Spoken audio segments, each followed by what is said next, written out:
Assalamualaikum warahmatullahi wabarakatuh. Posnema siap berbagi kebaikan. Oke, bagaimana kabarnya dengan sahabat Semanema yang di luar sana? Semoga masih tetap bersemangat untuk terus mengupdate informasi-informasi yang dengan setia kami tayangkan di Posnema di channel YouTube Semanema Gresik Official TV. Oke. Hari ini adalah hari yang spesial karena kita akan menanyakan sebuah topik yang saat ini sedang ditunggu-tunggu masyarakat, yaitu tentang topik berkenaan dengan pelaksanaan PPDB 2022 khususnya pada jenjang SMA, SMK. Nah, tentang apa saja jalur yang ada di PPDB 2022 ini, apakah sama seperti yang kemarin? Terus apa saja yang harus disiapkan di masing-masing jalur? Terus apa saja yang berubah yang membedakan dengan tahun kemarin dan seterusnya? Nanti akan kita kupas tuntas di podcast kali ini. Karena itu jangan kemana-mana, stay tune di podcast kita, tapi jangan lupa untuk terus like, komen, dan juga subscribe agar kami terus bersemangat untuk mengabarkan hal-hal baik, memberikan informasi-informasi yang selalu dibutuhkan oleh masyarakat. Oke, telah hadir di depan saya operator PPDB untuk Dinas Pendidikan Kabupaten Gresik wilayah dari SMA Negeri 1 Manyar, dan juga perwakilan dari kesiswaan, yaitu ada Pak Dedi Rama dan juga ada Pak Fani. Nanti kita akan mengupas tuntas dengan para ahlinya tentang pelaksanaan PPDB 2022 di tingkat SMA dan SMK. Oke, terlebih dahulu saya bertanya dulu ke Pak Fani. Oke, bagaimana dengan pelaksanaan PPDB 22 ini? Apakah ada hal yang sangat esensi sekali perubahannya dibanding tahun yang kemarin atau jalurnya sama seperti kemarin? Monggo Pak Fani. Iya, terima kasih. Untuk PPDB tahun ini itu sebenarnya tidak jauh berbeda dari tahun-tahun kemarin. Jadi ada beberapa jalur yang seperti afirmasi, seperti jalur orang tua, seperti perpindahan orang tua. Dan kemudian seperti jalur prestasi lomba. Prestasi lomba. Jalur yang berikutnya yaitu jalur prestasi nilai. Prestasi nilai rapor. Ya, nilai rapor. Dan kemudian zonasi. Ya, ini PPDB tahun ini sama dengan tahun kemarin, kita laksanakan secara online. Tentu saja ini perintah dari Dinas Pendidikan Provinsi Jawa Timur. Gitu. Jadi juknis yang kita gunakan tetap menggunakan juknis dari Provinsi Jawa Timur. Ya. Jadi selama ini ada salah paham dari masyarakat bahwa seakan-akan masing-masing sekolah menyelenggarakan PPDB sendiri dengan aturan yang berbeda-beda tiap sekolah. Padahal yang kita laksanakan tentu saja mengacu pada sumber yang sama, yaitu juknis penerimaan peserta didik baru tahun 2022 yang dikeluarkan oleh Dinas Pendidikan Provinsi Jawa Timur. Oke, ke Pak Denny. Untuk jalur pertama tadi disampaikan oleh Pak Fani, jalur pertama tadi adalah jalur afirmasi. Afirmasi itu apa saja sih Pak? Terus yang kedua tentang perpindahan orang tua, itu di satu jalur pertama ya. Jadi ada afirmasi, ada perpindahan tugas orang tua, dan ada prestasi lomba. Nah, itu seperti apa masing-masingnya secara teknisnya? Oke, sebelum kita ke sana, jadi saya tambahkan tadi, untuk PPDB tahun 2022 sama dengan tahun sebelumnya itu dilaksanakan secara online, jadi serentak se-Jawa Timur. Jenjang SMA dan SMK. Jadi aplikasi yang digunakan adalah aplikasi dari Provinsi Jawa Timur. Jadi bukan dari SMA masing-masing. Alamatnya masih sama? Alamatnya ada 2 domain alamat. Yang pertama ppdb.jatimprov.go.id. Mungkin bisa diulangi biar masyarakat yang mendengarkan tayangan ini nanti bisa mencatatnya. Jadi yang pertama saya catat juga. ppdb.jatimprov.go.id. Kemudian go.id. Kemudian yang kedua adalah seperti tahun lalu ppdb.jatim.net. Jadi kedua alamat itu sumbernya sama, jadi hanya domainnya saja yang berbeda. Mungkin langsung ditampilkan untuk jalur-jalurnya kita lihat jalur yang pertama dulu ya. Jadi nanti di Sebelum ke sana mungkin saya sampaikan untuk jadwalnya ini ya. Ini mungkin penting. Yang pertama adalah pengambilan PIN. Oh iya lupa, sebelum anak-anak memutuskan masuk di jalur 1, 2 atau 3 terlebih dahulu harus mengambil PIN ya. Untuk pengambilan PIN itu dimulai tanggal 2 sampai 18 Juni. 2 sampai 18 Juni. Ingat, catat 2 sampai 18 Juni. Oke. Itu dilaksanakan secara online oleh siswa dari rumah masing-masing. Kemudian yang perlu disiapkan oleh siswa adalah yang pertama NPSN sekolah masing-masing, kemudian nomor NISN-nya, NISN siswa, kemudian tanggal lahir untuk login. Itu kan di entry nggih, bukan di upload nggih. Bukan. Jadi jadi dicatat nomor NPSN sekolah. Nanti kalau tidak tahu bisa tanya ke gurunya atau bisa di browsing di Google, nanti bisa kok NPSN sekolah mana nanti akan muncul. Kemudian tanggal lahir dan NISN nanti dicatat, nanti tinggal di-entrykan, bukan di-upload. Cuman di-entry. Kemudian untuk dokumen yang harus di-upload adalah KK, kartu keluarga ya. Jadi kartu keluarga asli yang perlu diupload. Oh, yang diupload bukan fotokopi ke?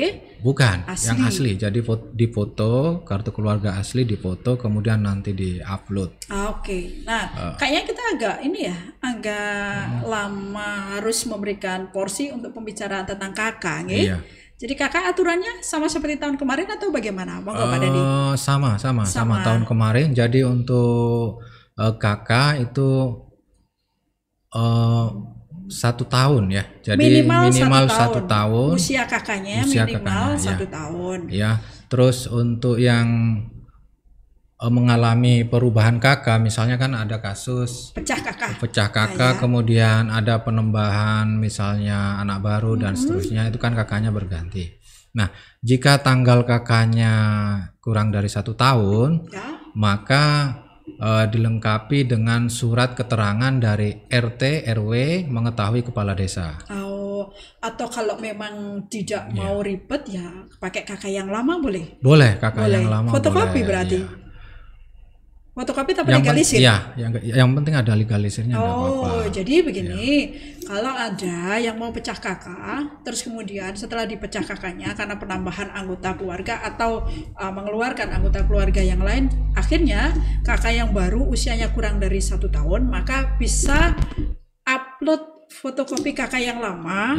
Tapi dengan legalisir, atau bisa juga dengan meminta surat keterangan dari RT RW yang diketahui oleh kepala desa. Oke, sip. Kemudian jadi itu kakak ya? Kakak. Bukan foto keluarga. Bukan. Jadi ini juga keluarga. Untuk para calon pendaftar untuk yang mau masuk SMA, kejadian tahun-tahun sebelumnya itu salah paham. Karena di sana keterangannya mengupload foto kakak, bukan foto keluarga. Jadi dikira itu foto keluarga. Jadi yang diupload adalah foto kartu keluarga. Foto kartu keluarga. Oke. Nah, terus ini juga kalau tidak salah ketika kita ngambil PIN, fungsi kakak itu kan untuk menentukan titik koordinat rumah. Iya. Benar. Jadi nanti untuk titik koordinat rumah itu ditentukan berdasarkan alamat kakaknya. Jadi alamat kakaknya di titik di sana. Kemudian yang tadi yang kasus kakaknya kurang dari 1 tahun, karena sudah ada surat keterangan dari RT RW mengetahui kepala desa, maka titiknya sesuai dengan kakak yang baru. Kemudian yang ketiga adalah untuk kakak yang kurang dari 1 tahun, itu diperkenankan. Yang penting pindahnya seluruh keluarga. Begitu. Seluruh keluarga. Oh, jadi misalnya rumah saya awalnya di Surabaya. Iya, betul. Kemudian saya pindah ke daerah Pongangan. Walaupun usia kakaknya yang saya urus setelah pindah tadi kurang dari 1 tahun, diperbolehkan asalkan pindahnya satu keluarga. Satu keluarga. Bukan satu anak yang dititipkan kakak orang lain. Bukan. Dan harus ada tambahan surat keterangan dari RT RW mengetahui kepala desa bahwa siswa tersebut calon pendaftar adalah benar-benar anggota keluarganya, anak kandung seperti itu. Emang agak ini ya, artinya agak kelihatan agak rumit, tapi nanti kalau dijalani insya Allah itu akan mudah. Kalau memang ada kesulitan nanti bisa ditanyakan di kolom komentar, nanti siapa tahu nanti kita bisa memperjelasnya, atau mungkin bisa datang ke SMA Negeri 1 Manyar karena ada teman-teman yang siap untuk memberikan informasi. Oh ya, ada yang lupa untuk calon siswa yang tinggal di pesantren. Untuk calon siswa yang tinggal pesantren, misalnya dia kakaknya di jauh, kakaknya jauh, dia bisa menggunakan alamat pesantren sebagai tempat tinggal dengan syarat mendapatkan surat keterangan dari pesantren tersebut. Oh, dari kepala sekolah atau kepala pengasuh dari pesantren. Dari pesantren, dari pondok pesantren bahwa dia mondok di situ, sehingga nanti penitian titik koordinatnya disesuaikan dengan alamat pesantren. Ya, betul. Jadi untuk Bapak Ibu atau siapapun yang menyaksikan tayangan ini yang mempunyai anggota keluarga atau sedang tinggal di pesantren, maka ketika menentukan titik tinggalnya bisa menggunakan alamat pesantren. Jika memang letaknya memang memungkinkan untuk dekat dengan sekolah, sehingga mungkin data itu atau informasi itu bisa mempermudah bagi para anggota atau para santri yang tinggal di pesantren itu. Oke, monggo. Kita kembali, ini kita lihat tayangannya pin dulu tadi.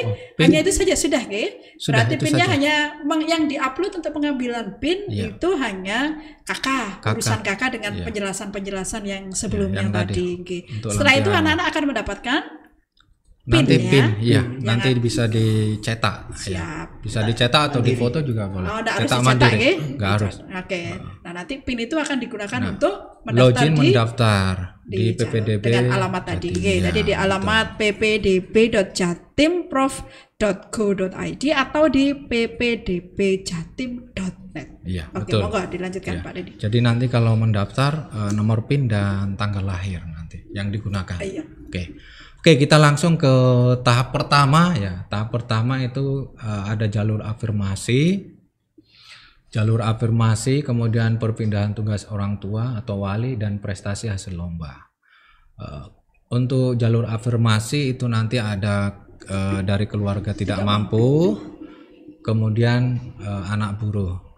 Iya. Kemudian untuk mungkin ditampilkan bisa yang lebih detailnya, yang grafiknya. Nah, ini ya. Nah, ini ya. Jadi afirmasi itu sebanyak 15% ya. Ini untuk yang tidak mampu mampu, anak buruh. Nah, untuk yang tidak mampu, yang tidak mampu itu ada beberapa syarat. Ada beberapa syarat. Bisa dicatat bagi yang sedang menyaksikan tayangan ini. Mereka memiliki kartu jaminan sosial dari pemerintah. Kartu jaminan sosial. Contohnya KIP, Kartu Indonesia Pintar. Kemudian kartu prasejahtera. Kemudian KIS, Kartu Indonesia Sehat. Tapi kalau KIS ada yang mandiri gimana? Untuk KIS itu nanti kita akan akan kita cek dari prioritas terakhir, tapi kita cek nanti apakah betul-betul KIS ini KIS mandiri apa memang tidak mampu seperti itu. Nah, untuk kartunya itu jika memiliki salah satu saja dimiliki, misalnya hanya memiliki KIP itu sudah cukup untuk mendaftar jalur tidak mampu di afirmasi. Misalnya memiliki kedua-duanya juga tidak masalah. Bisa diupload keduanya. Ya, bisa diupload kedua-duanya. Kalau tidak memiliki ketiga-tiganya.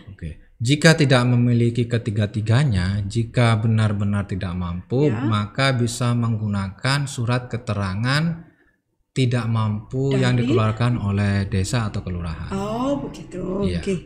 Jadi untuk jalur yang tidak mampu tadi, ingat harus menyertakan kartu Indonesia Pintar, kartu prasejahtera, atau mendapatkan surat keterangan tidak mampu dari kelurahan atau dari desa. Terus saya tambahkan ini juga termasuk untuk untuk siswa yang yatim atau piatu. Untuk siswa yang yatim piatu. Bisa meminta surat dari kepala desa.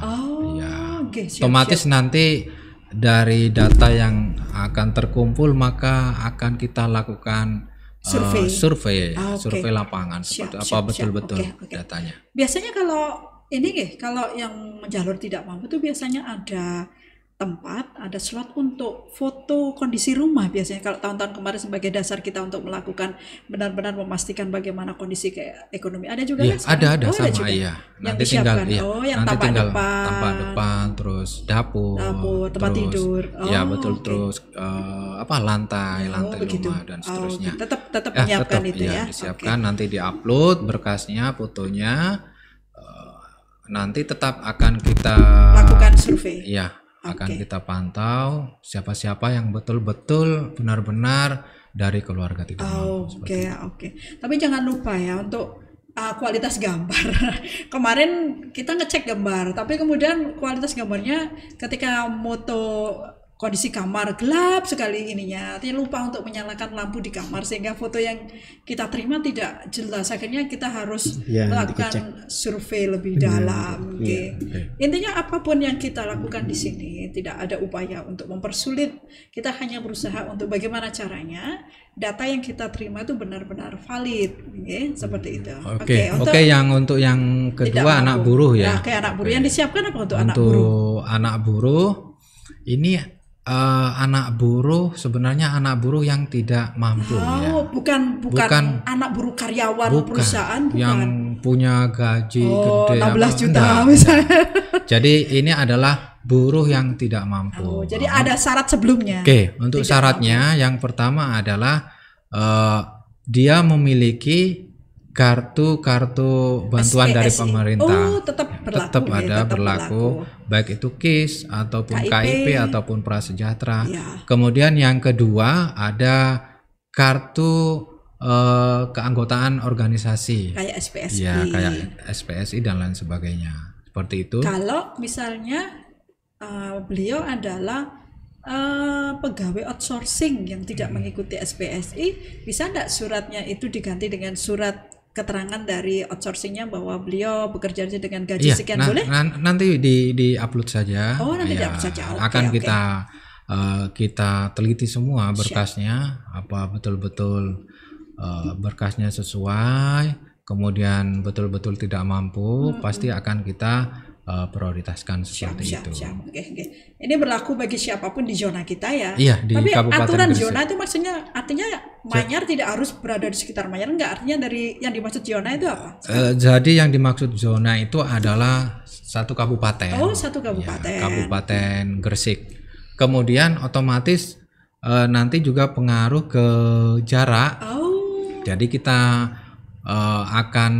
akan lihat datanya. Kita akan didahulukan keluarga yang tidak mampu yang berada di area sekolah seperti itu. Jadi misalnya sama-sama kondisi ekonominya, kemudian satunya berada di sekitaran sekolah, misalnya berada di daerah suci misalnya, terus satunya berada misalnya di daerah dukun gitu misalnya. Berarti kita prioritaskan yang di daerah suci karena dekat sekolah. Oke. Jadi saya pikir untuk yang afirmasi sudah jelas gitu. Jadi Bapak Ibu nanti tinggal menyiapkan kartu-kartu yang memang sudah dikeluarkan oleh pemerintah untuk keluarga-keluarga prasejahtera. Kemudian untuk buruh ditambah dengan kartu keanggotaan seperti SPSI. Jika memang tidak ada, bisa menggunakan surat keterangan dari outsourcingnya, tapi dengan penjelasan bahwa orang tuanya bekerja di CV ini dan lain-lain dengan gaji sekian. Nanti ada yang menguatkan. Menguatkan dilengkapi dengan struk gaji. Oke, Pak Fani sudah siap untuk survei seperti kemarin? Sudah siap. Kita mengasihkan datang ke rumah-rumah calon siswa sehingga kita tahu benar bagaimana calon siswa, dan itu ketika mereka sudah menjadi siswa kita itu kita akhirnya tahu benar harus bagaimana menyikapi kondisi siswanya. Jadi kalau kemarin puasa ya. Iya, puasa. Kalau sekarang berarti lebih kuat kan. Sekarang ketika kita survei bisa belok ke kuliner dulu. Oke. Nah, untuk yang prestasi lomba, monggo Pak Dandi atau Pak Fani bisa namakan untuk prestasi lomba. Iya, prestasi lomba ini ada 2 kategori. Oke. Lomba yang akademik dan non akademik. Oke. Akademik non akademik itu contohnya yang akademik itu apa Pak? Yang akademik itu ya kayak KSN, terus karya ilmiah, ya seperti itu. Yang non akademik itu seperti kayak olahraga, kejuaraan-kejuaraan seperti itulah. Yang dari apa namanya, dari bidang keolahragaan. Oh, dari bidang seperti keolahragaan. Oke. Ini ada ketentuan khusus ini tuh Pak Dendi, artinya apakah semua lomba yang diadakan oleh siapa saja yang boleh diupload sertifikatnya, gimana Pak Dendi? Oke, untuk ini kita ke poin 3, prestasi hasil lomba. Tadi sudah dijelaskan ada 2, akademik non akademik. Kemudian semua lomba yang dilakukan baik itu atau dilaksanakan oleh lembaga pemerintahan ataupun oleh lembaga swasta, misalnya universitas ataupun universitas swasta atau negeri, semua diakui. Kemudian untuk sertifikat lombanya, sertifikat lomba itu yang diupload adalah sertifikat fotokopi yang dilegalisir oleh kepala sekolah SMP asal. Cukup dilegalisir oleh kepala sekolah, bukan penyelenggara, bukan. Oke, siap. Dan bukan yang asli yang diupload. Yang diupload adalah legalisir kepala sekolah SMP. Fotokopi yang sudah dilegalisir. Ya, betul.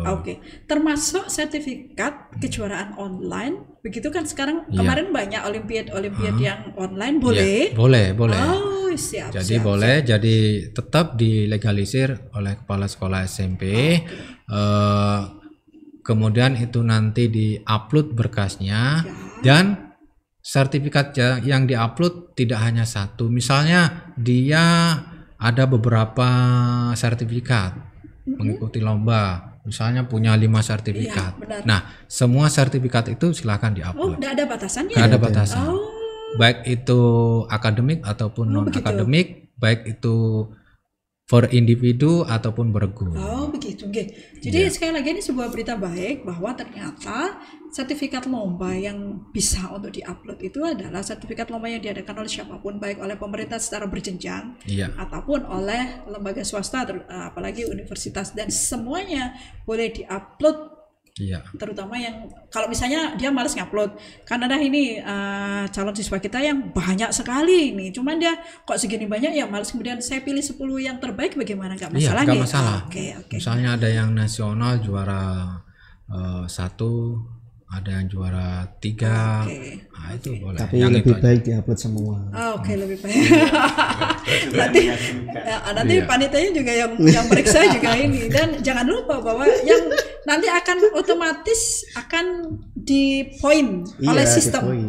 Oleh sistem. Jadi nanti siswanya nanti akan melakukan upload, kemudian pilih kategori, nanti tim verifikasi akan memverifikasi apakah ini sesuai, layak apa tidak. Terus untuk skornya, untuk skor itu sudah otomatis oleh sistem aplikasi seperti tahu-tahu langsung muncul nilai total gitu.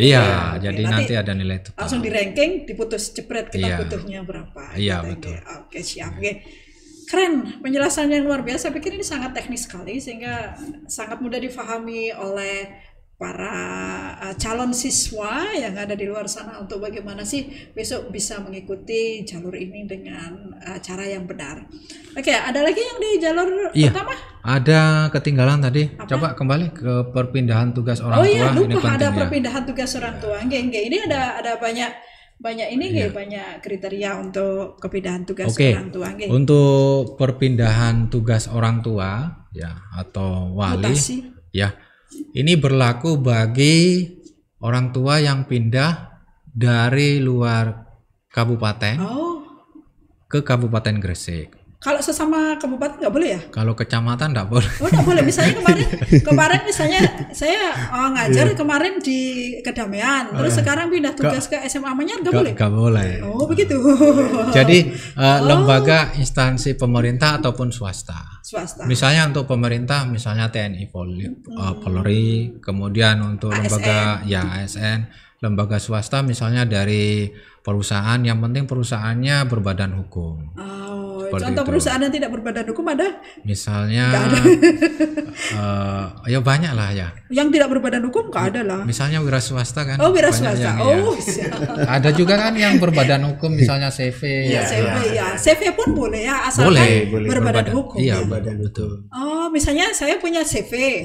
Yang kemarin ketika saya membuat CV itu rumah saya masih di Sidoarjo. Kemudian karena potensi di Gresik lebih besar, saya pindah CV saya di Gresik. Bisa boleh ya? Boleh. Berarti sekarang lebih luas. Kalau kemarin khusus untuk BUMN, ASN dan BUMD serta TNI Polri. Berarti sekarang lebih luas.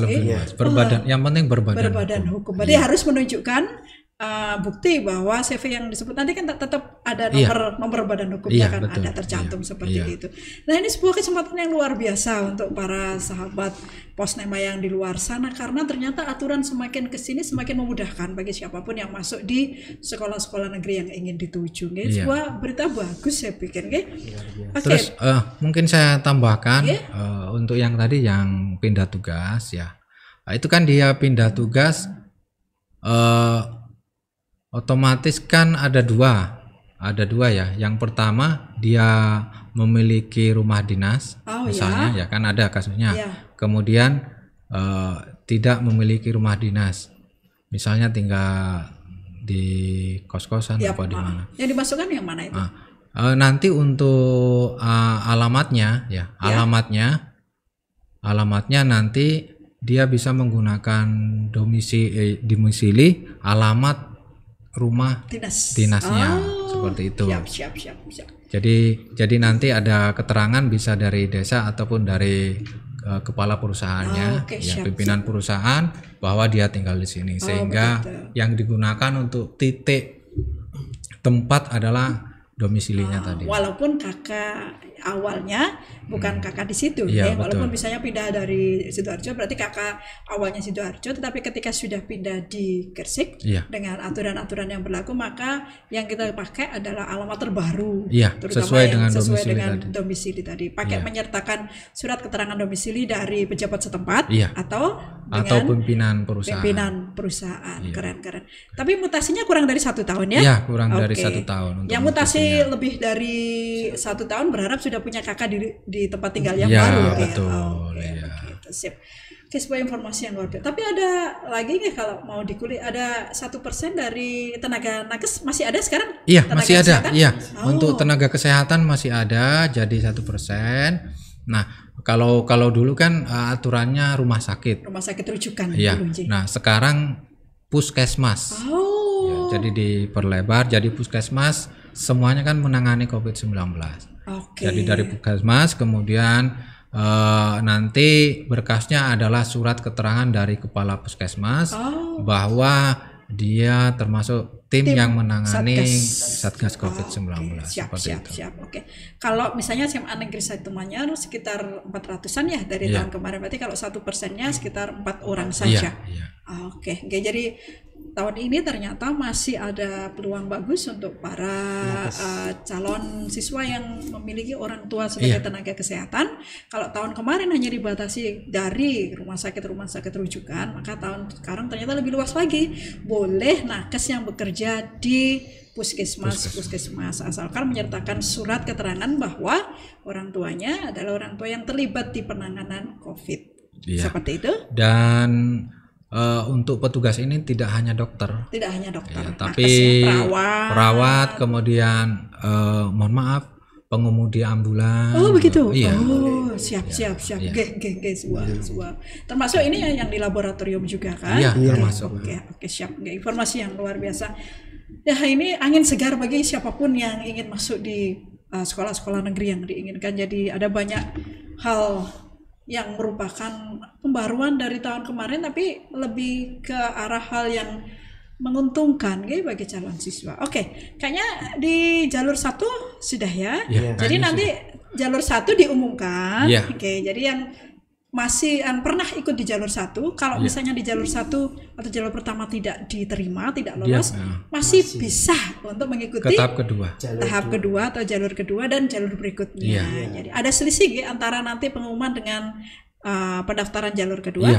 Jadi nanti misalnya tahap 1 itu nanti pengumumannya sifatnya online, jadi sifatnya online semua. Nah, siswa tinggal mengecek websitenya. Jika diterima, maka dia akan mendapatkan bukti diterimaan. Ya, itu nanti disimpan untuk dilakukan pendaftaran ulang secara offline di sekolah tanggal 8. Oke, nanti untuk pelaksanaannya bagaimana siswa harus daftar ulang nanti akan kita tetap perdalam. Nanti kita akan kita buat podcast lagi bagaimana atau apa yang harus dilakukan oleh siswa-siswa yang sudah keterima di tahap 1. Apa yang harus dilakukan? Harus lapor ke sekolah, bagaimana caranya, bla bla bla. Nanti kita bahas tuntas di pertemuan berikutnya, karena ini masih khusus tentang jalur-jalur yang akan diikuti oleh para calon siswa nanti, biar lebih detail kita bisa menjelaskan apa yang harus dipersiapkan oleh para calon siswa.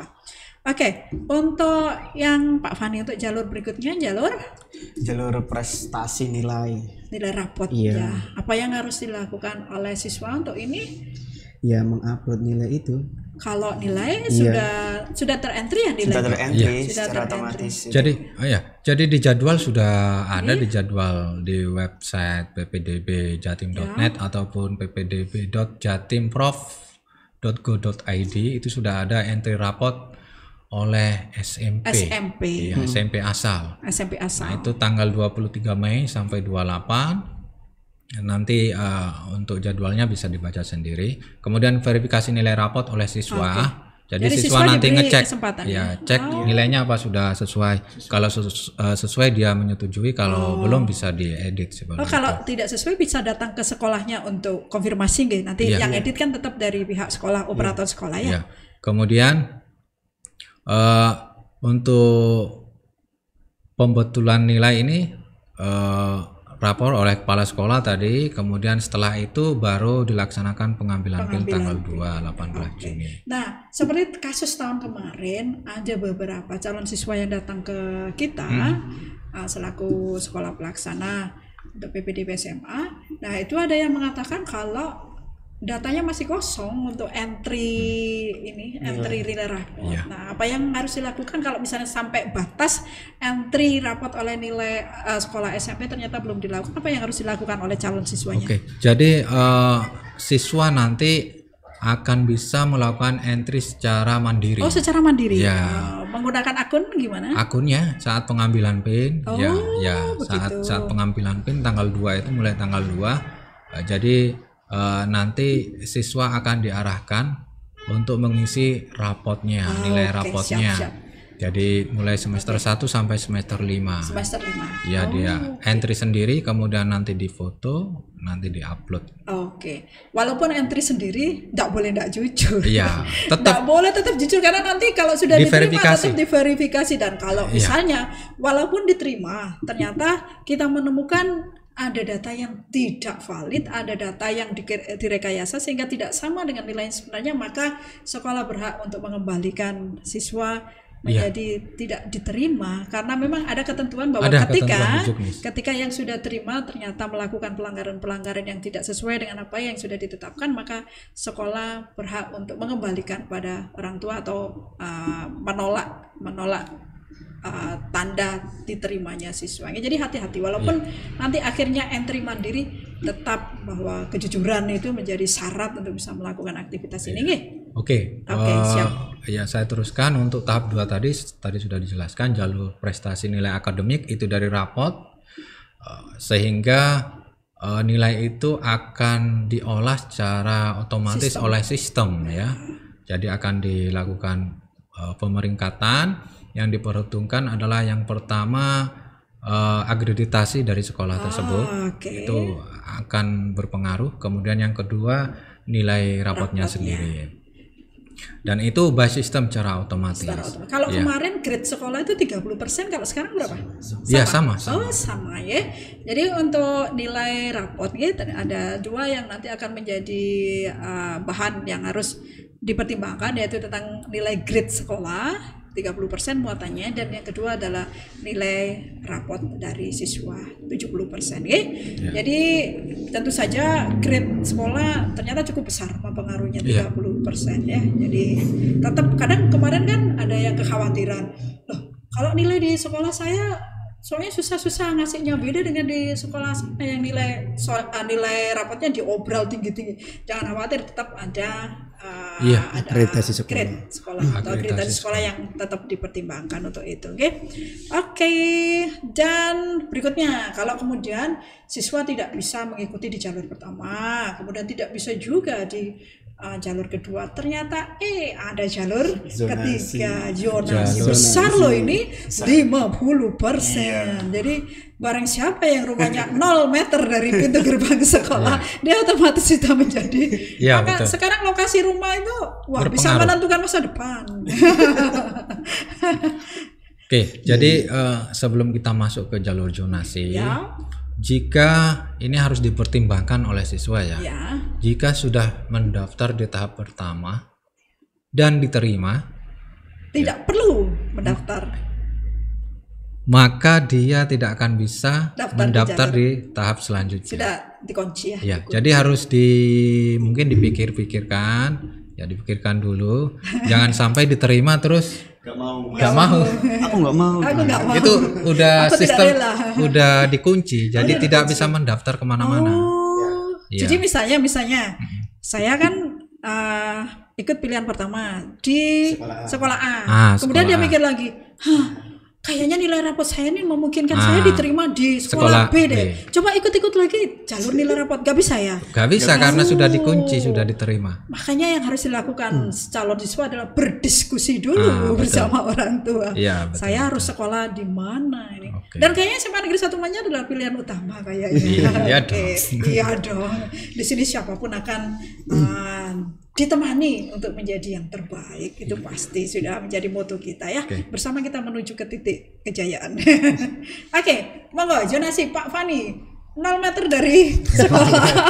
Jadi tiap hari dia kalau saya paling jauh dari tidak masuk itu ufuk selatan sampai ke utara ini. Kalau zonasi ini sepanjang kita mengikuti kegiatan PPDB yang menggunakan zonasi ini kayaknya tidak pernah lebih dari 1,5 kayaknya. 1,2 Iya, tidak pernah lebih dari 1,5 km. Tapi kita tidak pernah tahu kondisi seperti ini. Kondisi sekarang apa siswa di lingkungan kita untuk yang siswa lulusan SMP-nya banyak apa sedikit ya. Kalau sudah kalau sekarang kan kelihatan di sekitar kita sudah pada matang ya. Jadi usia SMP kayaknya sudah tidak banyak. Berarti bisa juga memungkinkan untuk lebih dari. Iya, memungkinkan nanti caranya. Bisa. Dan itu formasinya lumayan. 50%. Iya. 200 lebih itu. Iya. Donasi. Iya. Jadi sekarang harga rumah itu bisa ditentukan kedekatan dia dengan sekolah-sekolah favorit. Tidak ada lagi yang harus diupload untuk zonasi ini. Sudah ya, tidak ada. Itu sudah by system. Enggak, maksudnya kalau tadi kan ada upload ini, kalau jadi, ini sudah enggak ada ya. Enggak ada. Tinggal diklik daftar. Jadi tahapannya tadi pengambilan PIN tadi. Kan dia menitik titik rumahnya sesuai dengan alamat KK. Nah, itu yang di zonasi ini yang akan digunakan. Nah, untuk ini ada pertanyaan ya. Apakah zonasi itu jaraknya menggunakan sistem jalan? Jalan atau tarik lurus. Untuk zonasi itu menggunakan tarik lurus. Bukan jalan belok-belok berkelok. Oke. Jadi kalau ada yang ke SMA Manyar muter-muter dulu dari sana enggak ya, langsung garis lurus. Oke, siap. Nah, kemarin ini ada yang lucu ya. Karena itulah pentingnya tim verifikasi. Ada yang jelas-jelas rumahnya di daerah Tenger misalnya ya. Tiba-tiba titiknya itu berada di Jalan Kayu sini, tiba-tiba mendekati sekolah. Nah, jangan bermain-main seperti itu karena kita punya 10 tim verifikasi yang akan mengembalikan titik koordinat ke rumah yang sebenarnya sesuai kakak. Jadi dulu sering kita menemukan begitu. Jadi alamat rumahnya di daerah Tenger misalnya. Terus tiba-tiba koordinat rumahnya ngekliknya ketika dia lagi ngopi di sekitaran sekolah. Jadi jangan main-main. Jadi ini apa ya? Pengalaman saja, masukan untuk calon siswa yang nanti akan menitik rumahnya. Yang pertama, kalau sinyalnya bagus itu bisa menggunakan My Lokasi ya. Ada. Ada. Aplikasi? Ya langsung aja di HP-nya, dinyalakan GPS-nya, ya. Kemudian nanti dia masuk ke web ppdbjatim.net. Tinggal ngopi. Iya. Nah nanti otomatis nanti menyesuaikan titik HP-nya. Misalnya, nah dengan syarat dia mendaftar di rumahnya ya kalau sinyalnya bagus. Oh begitu. Iya. Kalau dia kemudian posisinya dia ketika mendaftar itu tidak di rumahnya, misalnya di warung kopi, terbaca di warung kopi itu. Di warung kopi. Warung Makanya kopi yang dekat dengan sekolah. kalau misalnya di warung kopi, ya di ini saja di Google dilihat dulu Google Map nanti ya nanti rumahnya di mana, kemudian dicatat koordinatnya. Nah, yang paling akurat koordinat itu nanti dimasukkan di aplikasi nanti. Iya. Benar. Intinya coba mari kita lakukan dengan benar. Jadi di mana di situ kita tinggal, maka itu yang harus tertitik di lokasi atau di titik koordinatnya ya. Oke, saya pikir sudah di 3 tahap ya, sudah 3 jalur tadi. Yang pertama tadi sudah afirmasi, kemudian kedua nilai rapot, dan ketiga tentang zonasi atau tentang lokasi. Jadi itu hal-hal yang bisa kita sampaikan. Semoga ini membawa banyak manfaat karena informasi ini benar-benar ditunggu dan kita akan segera juga akan bagaimana caranya kita berusaha melayani. Ini sepertinya panitia PPDB sudah siap untuk memberikan pelayanan ya. Sangat sudah. Jadi sudah ada tim-tim yang siap memberikan informasi. Jadi walaupun belum belum tanggal 2, misalnya kapanpun masih boleh datang ke sini, Boleh. Siapa yang nanti bertugas di informasi? Nanti hubungi saja call center kita ya. Ada di call center kita. Di nomor berapa Pak Fani? 081 ya? 221 655 329. Oke. Itu jadi nomor call center kita. Jadi kalau ingin bertanya boleh langsung di kolom komentar YouTube, atau kalau ingin langsung menghubungi call center kita boleh, nanti akan dijawab oleh teman-teman. Ada di nomor 081 22165 532. Kan ada teman-teman dari Humas yang siap untuk memberikan pelayanan dengan segenap hati. Oke. Sudah cukup kah? Sudah. Ya, sudah cukup. Untuk sementara cukup.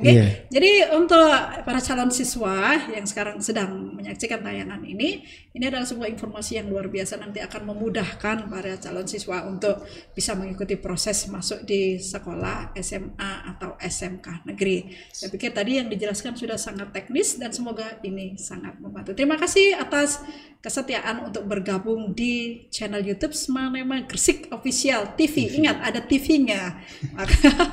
Karena ini adalah channel YouTube kita yang kedua, jadi Semanema Gresik Official TV. Dan sekali lagi agar kami tetap bersemangat untuk terus mengabarkan hal-hal baik, jangan lupa untuk like, komen, dan subscribe serta nyalakan tombol notifikasi ting-ting agar terus mendapatkan informasi yang luar biasa dari channel kami. Mohon maaf atas segala yang tidak berkenan dan terima kasih. Assalamualaikum warahmatullahi wabarakatuh. Posnema siap berbagi kebaikan.